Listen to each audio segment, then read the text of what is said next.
Assalamualaikum warahmatullahi wabarakatuh. Selamat datang di MTA Cabang Simo 1.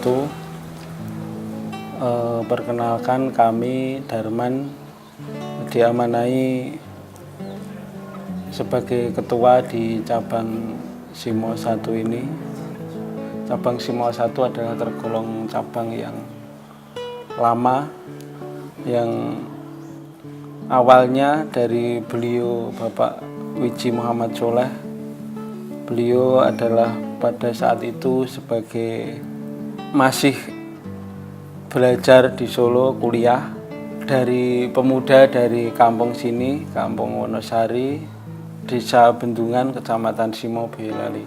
Beliau mengaji di Cabang Kartosuro atau Makam Haji pada waktu itu, tepatnya Mei 1976, yang pengajian di Makam Haji tersebut diampu oleh Al-Ustadz Ahmad Sukino yang sekarang menjadi pimpinan pusat MTA.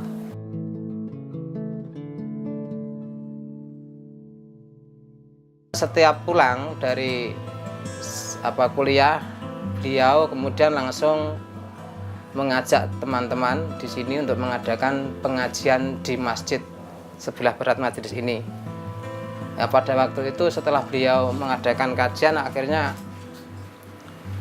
pada yang pertama kali juga belum banyak. Kemudian yang kedua kalinya beliau berkhutbah Jumat di masjid. Ya, setelah itu semua di stop, bagaimana ini untuk kajian ini dilanjutkan atau tidak. Akhirnya masyarakat di sini full satu kampung, kemudian beliau setuju atau sepakat untuk melanjutkan pengajian. Akhirnya itulah dibentuknya pengajian di Cabang Simo.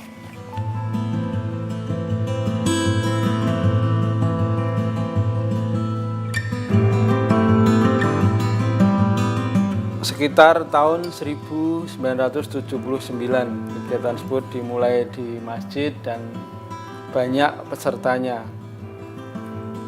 Karena penuh, kemudian dipindah ke rumah Bapak Iman Sari yang tidak jauh dari masjid.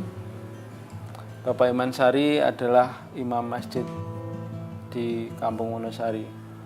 Ternyata semua warga kampung sini senang dan hampir seluruhnya mengikuti kajian yang disampaikan oleh Bapak Wiji Muhammad Sholeh tersebut. Setelah pengajian berjalan setahun dan mulai melaksanakan, meninggalkan adat istiadat yang tentunya tidak ada tuntunannya, setelah kita kaji, setelah dikaji oleh beliau-beliau, baru timbullah gejolak dan didengar oleh orang di luar kampung. Pada saat itu tahun 79 belum ada radio, belum seperti sekarang, sehingga timbullah pro dan kontra.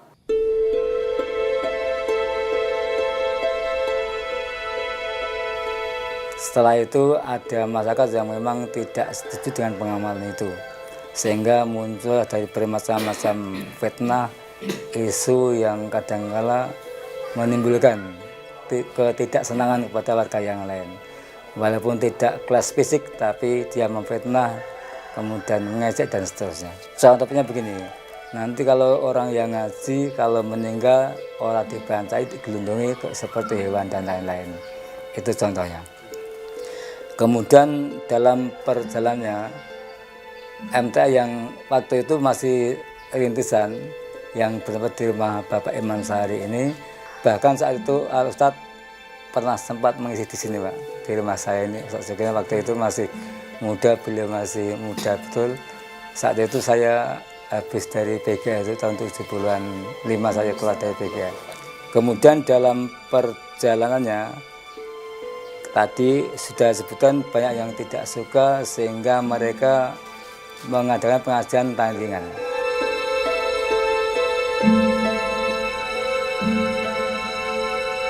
Diadakanlah pengajian di madrasah di Kampung Wonosari yang diisi oleh P2A. Ternyata isian pengajian tersebut adalah mengejek ustadz yang mengisi di kajian MTA, mengejek warga yang mengaji, dan mentertawakan di tengah-tengah kajian tersebut, sehingga masyarakat kampung yang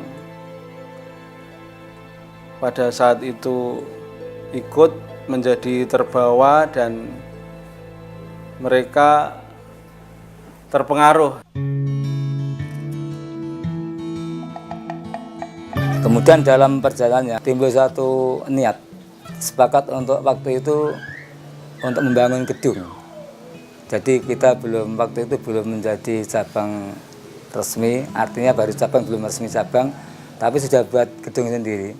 Karena dari fitnah tadi yang begini-begini akhirnya justru kita ini bisa memfokuskan, bisa membuat satu ketekatan buat majelis yang sampai sekarang sudah terwujud gedung di lokasi ini.